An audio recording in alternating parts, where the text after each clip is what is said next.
Dating 3,198, ngayon 1,039 na lang ang Makita Japan Original Electric Wood Planer for woodworking.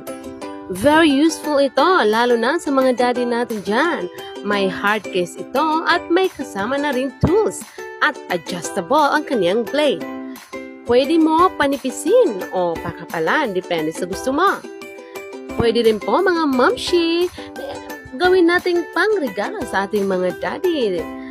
Very useful ito pag may plano kayong mag-DIY sa inyong bahay, like mga cabinet nyo or mga upuan. So ano pang hinihintay nyo? Ano pang hinihintay mo? Mag-check out na sa Yellow Basket!